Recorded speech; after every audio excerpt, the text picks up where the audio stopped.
Wali set their standards. Na si tukazi-embrace like fools. Barely full of ourselves, we emptied us into them. We give them the power to define and devour us. Give them the ability to even tell us what it means to be us. Like a curse, we started to see our skins.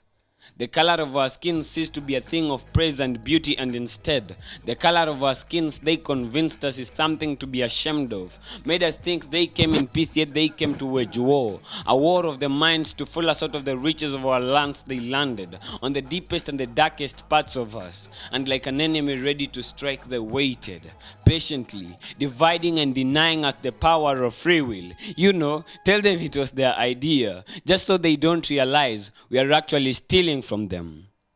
So like fools that we ain't, history will remember us. How on that fateful day we were fooled, allowed to find esteem in only what they called good. Those cold-blooded enemies that slept into us and did us damage with no mercy, found the nature of the corruptible in us, and they enjoyed pulling the strings as we sheepishly and blackishly danced to their tunes.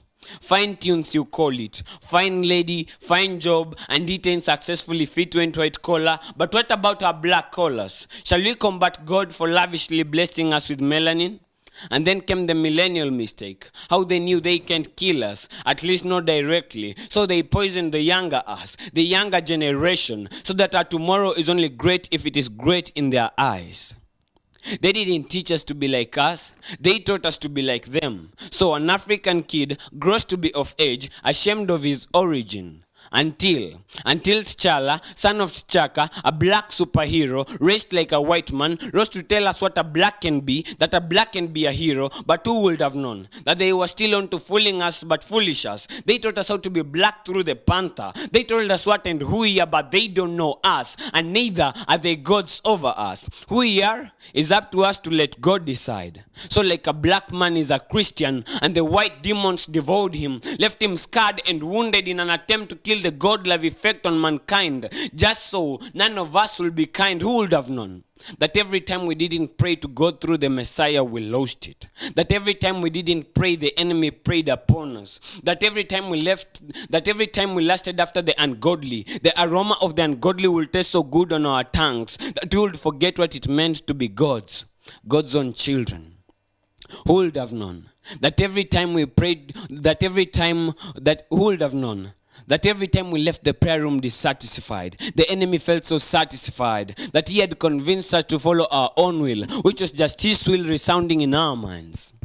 The demons, they aren't powerful against us because we got the name to which all in heaven and on earth and under the earth bow down to. But they were cunning, and they managed to fool us into being powerless, having the godliness but not the power therein. But God in his loving kindness still calls us to himself. His love is neither muted nor silenced. For his love mumbles deliverance, and the devil is beneath us. For he asked us to sit as his right hand side in Christ Jesus, and he shall put all of the enemy's wealth under our feet. For though we felt weak, fatherless, and forgotten, in him we remember that we have a Father who never fails us. For nothing can separate us from his love unending. Not the devil, nor his demons. For the lies are powerless against God's grace. So today we stand, proudly Christian and proudly forgiven. Evangelical poet. Big up on yourself, manze. Hey, evangelical poet. Manze, that's awesome. That's big, manze. Thanks. You ni ya nini? Inasikana ni maculture na nini? Yeah, that was, I was writing more about how we saw ourselves. And it's more like we are trying to find prestige in being white than being black. And also I realized that the life of a Christian is just the same. We are ashamed of being Christians in this time and age, which shouldn't be the case. We should be proudly Christian because in God we are forgiven. It doesn't matter whether people look at us as unfinished and broken. God looks at us so as finished. Christian poems. Yeah, gospel poetry. All right, karibu sana evangelical poet. Thanks. Tell us, who is evangelical poet? Yuni jina tu ya stage ni nani? Well, evangelical poet and the man himself, Mungai, are more or less one the same thing. Because you can't give what you don't have. kuna piece niliandika always give what you don't have. I can't love you na sijaipendwa. Hey. So I can't give you the God I don't have. Before I even ask you where my lines inatokanga, I have a man manze right next to you, Nathan Amani. Karibu sana man, umetulia sana. Asante man. Bado niko amazed, hiyo piece ni kali bana. Yeye imeweza. Kidogo feel Sunday na ni Friday bana. Karibu feel like manze nitafanya yangu kweli. Lakini imeweza. So who is Nathaniel? Nathan Amani. Nathan just a humble guy. Nathan is a humble guy. Nate Speaks is the poet. Okay. Yeah. Nathan ni msetu wa mtaa tu. Humble. Mtaa gani? Mombasa 001. Mombasa. Naona uko na Kiswahili fulani. Unatuchezea tu chini. Tukiwa hapa hivi na Evangelical. Sisi ni watu huku Turusungu. Mimi ni wa Kitale. Kitale? Kwa Mahindi ndani. Lakini umeamua kukaa hivi. Kukaa tu hivi tu tuko. Kunyenyekea tu. More or less. Viti. Let's talk about poems and the like. And today our edition is poetry edition. And of course, we are looking at some of the things manze wasema kwa kifanya and the like. So let me begin with you, Evangelical. Ulianza kufanya hizi poems? Nilianza kuandika 2013, performance 2015. Ulikuwa chuo back then ama? Yes, I was in school. So ulikuwa unaandikia tu chuo una release ama uko anaanza ku I was just okay, poetry came about as a result of me praying with words that I could not utter, because ilifika time uko na pressure ya mtihani, watu wanakuambia kuna kitu inaitwa River Mara. For those of us in St. Anthony's wana relate ya kwenda form 4. So those guys tell you River Mara ina mezanga wase, and I'm somebody who was getting C minuses and under average, and I'm trusting God that nitapita. So like I'm trusting God nitapita and I'll overcome this Mara. So I actually even wrote a piece to that River Mara, and I started building confidence through writing. I realized that God has given me a channel of healing and peace and venting out. What makes you think like by the way ukifanya tu he peace was what I feel it? I don't look at things that way. I look at things. I look at poetry and performance right now differently from how I used to look at it back then. In 2015, ungenipata, I was trying to get those snaps, trying to get as in watu wakujue weni mnoma, but in the end, like it's frustrating. Sometimes they appreciate, sometimes they don't. So I decided that I would be satisfied whether they appreciate or they don't. And I would only find satisfaction in doing something that didn't allow me to feel empty, but allowed me to have life. And I found that satisfaction and contentment in God. Wow. So from 2017, I decided I'm a gospel poet because this is what... So before you go for secular? I was trying to mix both because mimi kijana wa church, alafu after high school hiyo pressure wase wanakuambia hizi mistari ukiacha kuandikia Mungu andikia wasichana zitaingisha box. But again sasa ndo 2017 nikaamua ngumu if it means being single for God, let me be single. But at the end of the day at least I'm finding life in what I do. Single for God? Yeah, as in I mean people want you to please them. People want you to worship them. There is a piece I did. People want you to please them and worship them. And in that piece, God alinipe a lot of healing. By then my pieces minister to me. They don't. You're not my first audience. My first audience is me. Because those pieces I've never seen them. After nimeandika, like they preach to Mungai. They preach to me, and they change my life. Yeah, they do change my life. Hey, big up. We'll come to you because unajulia cha guitar. Na hiyo ni swali bado tutajibu baadaye mbona ukaacha guitar. Nathaniel manze, tell us about your poetry and venye imekuwa tu kiventure tu into it before we can get to the general industry. Me basically nasema apart from difference ya nilianza 2013. Hii poetry kwangu nilianza 2016. Okay. Yeah, and it's kinda nasema a funny story. Like given size nafanya poetry, I didn't even know kama nitafanya poetry. Me I just say poetry haikuwa talanta kwangu, it was just something I was just good at. It was undiscovered. So imekuwa poa. Ilikuwa tu time tu na I play basketball. So kuna time imekuwa okay, I saw someone on TV with a friend of mine. His name is JR Pieces. So ushaona mse kwa TV anafanya kitu and you're like, I can do that and probably even more. You get?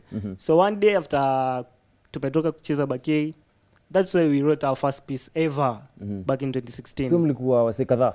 No, just a friend of mine, JR Pieces. Actually, it's my partner. Tulikuwa tuliform Speak of Pieces. Ilikuwa Net Speaks na JR Pieces. So even though ilianza, we started writing, posting kwa groups nini. And look at... Ikaenda tu kuenda tu hivyo. Niko hapa saa hizi juu ya poetry. Juu ya poetry. How ulikujaje kujidiscover? Cause kuna msee by then anaweza kuwa by the hata mimi naweza feel ka ule boy. Sijaijijua bwana, wapi nimesimama. Ulikam kudiscover ni wale kunote, walikwambia nini? Nilipoanza, I used to live up na hizo hype za wase, like reaction ya wase ndo ilikuwa inanipatia motivation ya kumove on.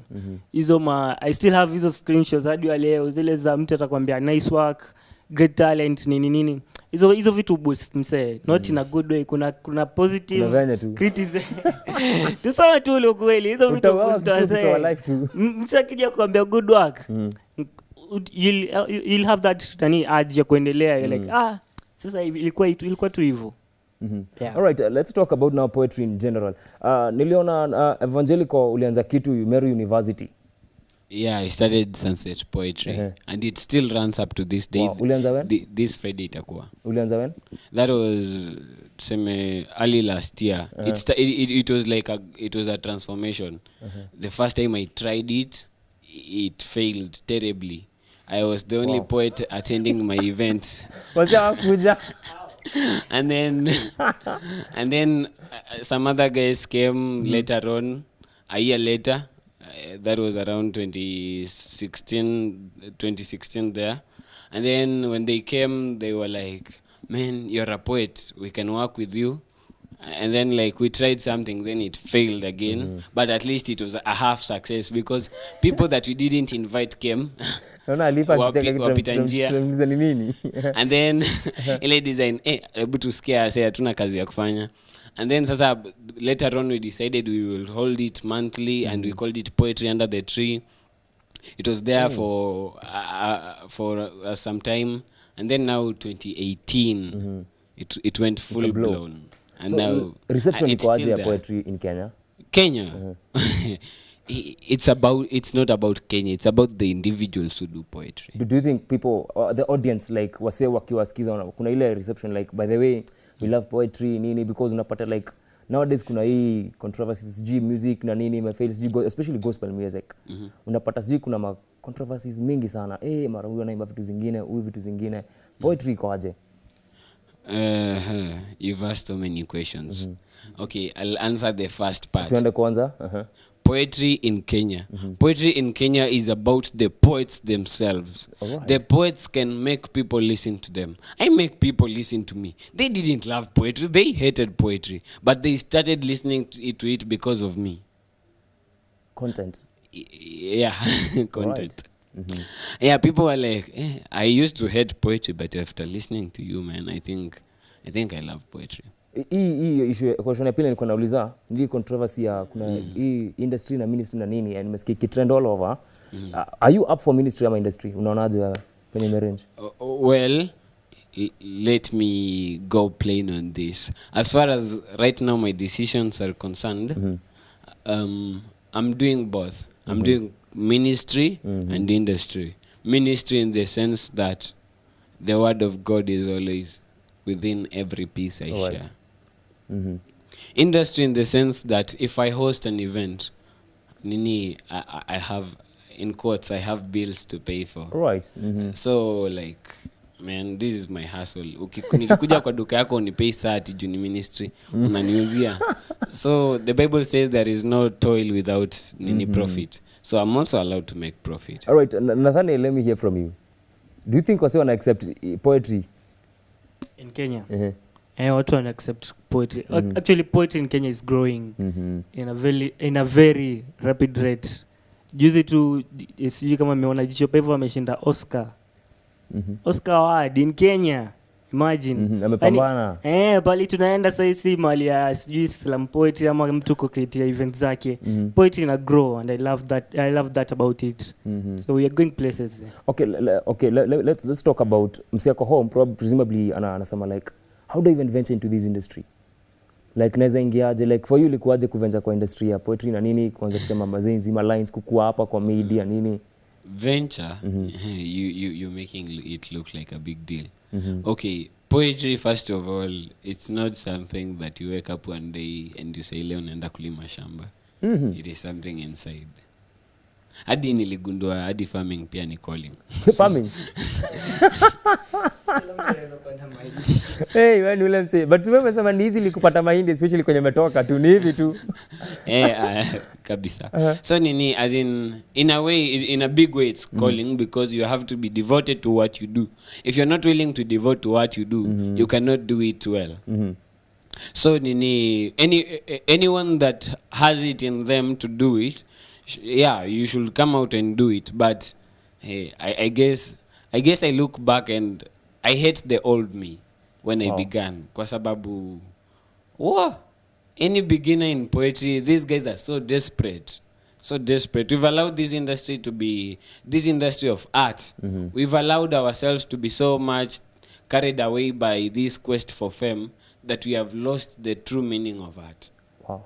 Art's true sense is lost. Because something like this picture, if you can point at it, something like this is the true meaning of art. It should be like passionate. It should be communicating something. But when you look at what you're doing right now with words, people just want to have a big name, titles, rather than have any impact in the society. Some of them don't even know they're making impact in the society. You know, I talked to a poet and I was like, "Hi guy, hi. I love your rap about your mom. Can I see more poetry?" And then he shared the links. And then I asked him, "Why do you do this?" And then he was like, "It's my talent." "Why do you do this?" "It's my passion." I asked him like 4 times. Yes, he might have gotten irritated, but I needed to know why he's doing it. And for them, it's kind of, let's just do it because we can do it. Okay, we want to find for impact. Yeah, I'm doing it for impact. I want to change your life. I want to change my society. I mean, the society right now is carried away by being digital. But that shouldn't be the case. We should go back to God. We should go back to being Africans. We should not be carried away by being westernized so much that we forget our true purpose in life. Hey, okay. So let's talk to Nathaniel. Probably you may be having a different perspective of all these. Mbona unafanyanga poetry? And why would you encourage someone kufanya poetry? Everyone has their stories to tell. So basically, your ile ambition yako, what you know, ni kama kusema your definition of success. Kwa mwingine ni kuja kwa TV, kwa mwingine ni kujulikana, kwa mwingine tu anataka tu awe na pesa. That's success to him. So in poetry, mimi na feel pia ina depend hivyo the same. Kuna mwingine atataka kuna nini? Is doing poetry just for just some girl who anataka ku please. Kuna mwingine anafanya tu juu ni kitu new it's trending right now. Kuna mwingine anafanya sasa for the impact, which mostly saizi I can honestly say people are doing for the impact. We are past. Okay, there are few, you know, the like every situation lazima kutakuwa na watu wenyewe na lag behind too, obviously, but saizi it's more of impact. We need to change the society. Mimi tasema in the beginning was the word, so na choose kufanya spoken word. Hiyo dari inasema ni ministry. Kufanya nini, gospel? Not precisely. I'm diverse on both sides. All right. So naweza sema tu ni hivyo, iko diverse hivyo. So let me see, because you both of you are probably on the same path of impact. Have you ever tried to mentor some people in terms of poetry? Yeah, actually, we used to have, back in Mombasa, we have Talent Unplugged. That's empowering new artists to come. It's usually free. It's more of like Pal huku, lakini huko pia it's the Talent Unplugged. We empower more artists to come join. If you need to start up nini, every Wednesday at Swahili Pot Hub, everyone is welcome. Plus, I was thinking of creating, like creative writing skills. All right. Yeah, I was thinking about that later in the year. I haven't started. Say. between writing before nikam kwa evangelical, between writing na kuileta ikiwa tu out, which is far much easier, writing ama kukuja tu kuitandika ikuwe tu ni full recorded thing? Writing is easy. Writing is very easy. Like me nisema hata sasa ingekuwa naandika tu nilikuwa naogopata kuperform on stage. Writing is easy. I can just naweza andika tu about my day. That's writing. All right. So long as it's in me. But it takes courage to stand in front of a stage. That takes courage, and by the way that creates a lot of impact talking while writing. Not everyone reads, by the way. So talking is much more effective. Yeah. Evangelical, you began something at St. Columbine. I didn't begin something. I worked as a trainer. As a trainer there? Yeah. I was working on those kids. They, first of all, training spoken word students in high school for their competitions that have been introduced into their festival. It is all about nurturing what they already have, because they need to have it in them. And then the piece, I write the pieces for them. And then the training part of it is the most crucial. All right, that leads me to the same question nimeuliza about writing and recording, because umesema wewe unaandikianga tu. So for you, which is easier? Yeah, you cannot perform for them because you're not a student. Huwezi enda kuperform tu hapo ushike nini? You're not a student. You can maybe introduce the festival as just an artist, but you cannot it's like I cannot do your praying for you. No, okay, so okay, fiti. Yes, a fiti. But I'm loving the way you guys are, because impact by the imekuwa kitu relevant sana kwa society saa hizi. And I want to ask, if by chance umepata opportunity, yes, unataka kusema? There is a question umemuuliza between writing and just doing it, which one is easier? Yeah, writing for the most part is easier. And performance, it came to, me, when I knew poetry, I thought it is something that people stand on stage and they just speak. So when I started, I nurtured that gift of freestyle. So I became so good at it that I was so lazy to write. That's why I have not been on the limelight. Like I will be like, you write cram, that's a whole lot of process. But performing on stage, as long as you have the content that is, I don't know where the lines come from. As long as I know what I'm talking about grace, I'm talking about tribalism, I'm talking about this. As in, I just stand and I share something. What inspires you between all these things? Because umesema kuna tribe, kuna nini. What will primarily, a specific thing that can inspire you in terms of like culture? What inspires me? Like ukiangalia tu hivi, like amesema openly, like for instance, me, my day, sijui nini, can tell me what to write. For you inakuanga nini? Yeah, more or less that. It has to be something you've encountered. You can't, in poetry, it's not more like novels. Novels, you can create fiction. But in poetry, yes, there are those who do fiction, but for us, there has to be something that has hit us. Like, imeku hit really hard. Like, I came on Y254 and I saw that Aleki maybe amefanya hivi, and then I'll go and start a line. But then I wrote something from somebody's show. Wow. I'll not mention the show, but I did a piece. The piece I shared on Switch TV. I quoted even the dates if you listen to it. I remember, yes, August something. Yes, I remember you saying that, and I was like, okay, bro. And ilikuwa about some white and black something? No, that one was about somebody said that Christianity is a dying philosophy. Okay. And I was like, Munga, answer that back. Yani ulika hivi ukasema, man, you cannot say that. You cannot criticize the gospel for which I stand. The Bible says that in 1 Peter chapter 3 verse 15. It says that if the people have any questions, we should be ready with answers to defend the scriptures. Not to defend God, but to defend the word of God. So thank you for saying that. So nataka muwak leo something for Y254. Sijui kwenye mtatoa hizo idea. I bet creativity iko hapa reloaded. I know you guys are so creative, so mtafanya. But I want you, Nathan, ufanye tu nini yako tu. Roll tu na yako moja. Yeah. The spoken word is with half who speaks and half with those that listens. Art talks, net speaks. aliyesema dunia ni tambara bovu hakukosea, juu yenyewe imejaa na uovu. Tumeachwa na vumbi, hichi kivumbi sijui tutapata wapi duster, at least to duster ndo tupate mwangaza. Because at this rate itabidi tumembrace fade the light at the end of the tunnel, naona tu ikizima. Life ni kama ilienda magic school, ndio maana imetujazia tricks. Tricky, freaky, uhayawani umekuwa sticky, umestick in kwa mind zetu.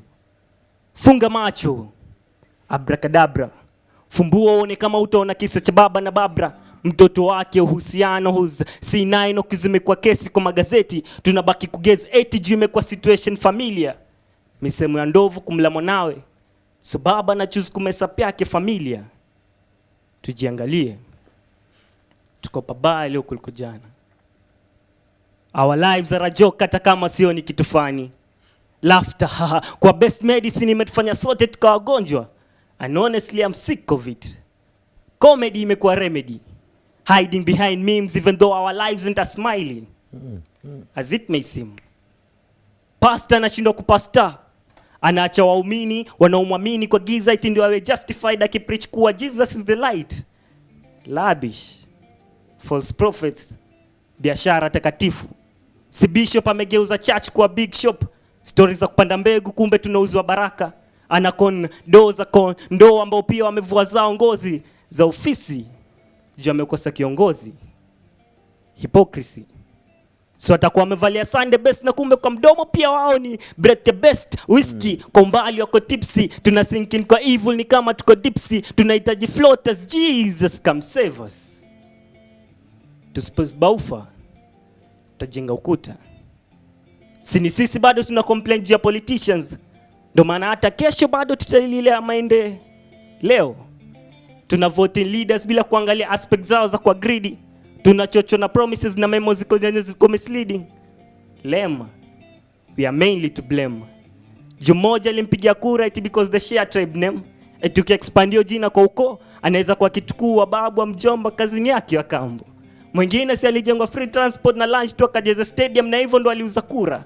Alafu bado tuna question mbona viongozi wanatugeuzia mgongo wakati sisi ndio tuligive our backs when the obvious was right in front of us. Uliza ofisadi, ile ofisadi inampelekaje? Sitoshe mikono ndio endelee kula hongo vizuri. Tuongeze sukari next time wakitaka kupewa chai. Corruption imekita mizizi, ndio maana leaders hawahitaji fokula mali ya umma. Eti tula spoon feed into hizo positions, so watafanya chini akili itawatuma. Tusake zetu tungali vijana. Vijana wame lose focus. Wanaishi ni kama wana live for a curse. Laana. Life zao zimekosa maana. Cheki. Cheki wakilose mashati na mapanti kwa party ati ni kujigamba.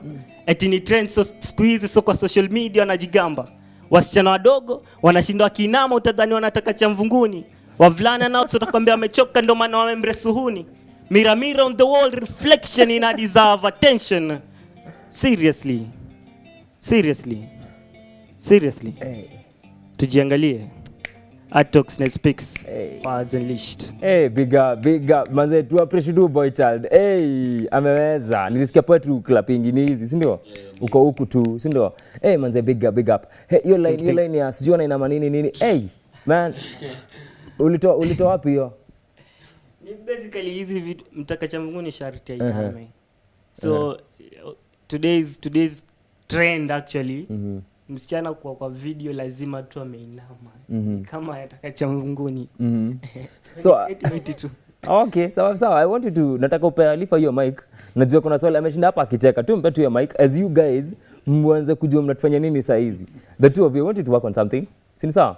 So you work on something, mtandikia tu hapa saa hii tukimaliza, si ndio? So Halifa inaona kulikuwa anacheka tu kichini ya maji. Kuna ka point fulani alisema nikakumbuka vile mimi kuna ka event niliweka West event. My first event. Ukikuwa ni wewe na producer. yangu hata ikuwa ni mimi na producer. Hata mwenye alikuwa ananiletea machine, my own stuff. Hakukuamini. So imagine since that day's day fanya event. Hata second story event. Niligive up na nikachorea story na nikacha kabisa. Hadi wenye ulikuwa naaminia kazi. Like imagine machine ni zangu definitely, si ndio? So the guy was sound, nilimpelekea machine ndio akuje nazo. Full pack. So si mimi tumekaa already tushafika, tulikuwa kama watatu tushafika, tunangoja vitu zikam ndio tuanze kulipisha entrance. Kitu. Nakwambia hadi huo msee wa sound mwenyewe akukuja anapiga brother mimi siwezi make. Tukiangalia hapo kwa entrance hakuna hata mtu hata mmoja. Ulilipisha how much kwanza? Ndio kwa tu so 200 shillings. Sasa unalipisha how much? Sifanya event. Okay, wanalipisha how much ndio uende basi? Sijaenda event. Wacha nikwambie kweli. Serious? Yeah, siendangi event na sifanyanga event. Apart from club, hata wedding ni once. I don't like it, yeah. Hapa na hapa. Let me stick to club thing. Hiyo ndio nimezoea. Hiyo ndio kazi yako pale, umebobea kwenye kazi. Kijana anaelewa hizo vitu bana. Hey, noma. Budo lijaribu. How do you see the industry? Unaonaje hiyo poetry? Industry. Kuna competition nyingi. Okay, si kama entertainment. I think iko ndani entertainment, but huwezi compare na unachikiwa sanii au umejua Korea like mko less, si ndio? But ukiangalia wasanii wako wengi. So definitely hao wanaweza inuka haraka more than. Right. Yeah. Kukua less ni opportunity. Ati? Kukua less kwa industry ni opportunity. Kukua less. In like terms of like what's poetry. I can't really call it that because it's an opportunity and it's not. Yeah. Why so? Why is it and it's not? It's an opportunity because if you do something good, you'll be noticed. It's also not an opportunity because unaenda kuambia msee unataka kuperform kwa event yake na shinda unataka kuperform nini. Like I went and shared poetry in a wedding back in Eldoret and then they were like, spoken word ndo nini? Hey. Ebu imagine. Hadi huyo pastor mwenye alikuwa ameniita niende niseme peace after nimesema akakuwa zile za Mungu anatupeanga sisi wote vipawa tofauti hakujua ni nini. Venye tu kulienda kukaenda. Venye tu kubalika. Okay, so anataka saa tuwapatie wao kumfanyeni wawili ya Y254 mroll tu nayo. Na nini, okay, before we do that. Yeah. Nini, those would like maybe kutucheki. Mimi personally, those in Nairobi, welcome to Ramoth Foods Restaurants every Thursday from 4 p.m. Nini, we are with Ruben Kigame. It's on my Facebook page, Evangelical Poet. Welcome, kuja usikilize poetry that refreshes and blesses the soul. And God willing, one of these fine days with your support, nita host gospel poetry event yenye I'm sure it will change the lives of many. Big up your social media platform. Pati tu mic ende kwa nini? Kona. Evangelical Poet Evangelical Poet Facebook page, Evangelical Poet Instagram, Evangelical Poet YouTube. Big up, tuende kwa Nathan. Huwa napenda sana kusupport homeground. Juu huko ndo kumenilea. So if you're in Mombasa, every Tuesday tukuna at cocktail at Arian Plaza 5:30 to 7. Right. Wednesday kuna hiyo Talent Unplugged. Both these shows are free, just come by. 27th kutakuwa na pizza box at Swahili Pot Hub mali kumenilea. Alafu nimeperform tujiangalie hapa, tujiangalie ni piece nimedrop tu jana YouTube audio. So you can, it's a cover to Sauti Souls. I love vile umeka hiyo instrumental kumaanisha unafuatilizia. Fiti your social media platforms. Social media Net Speaks on YouTube, Net Speaks Facebook page, alafu Net Amani Twitter, Instagram. Big up. We'll be coming back, but before tuanza manze lazima wase wangu watandike tu moja tumalizie show. Let's do this, people. Y254 wamenipea chance ya kuimagine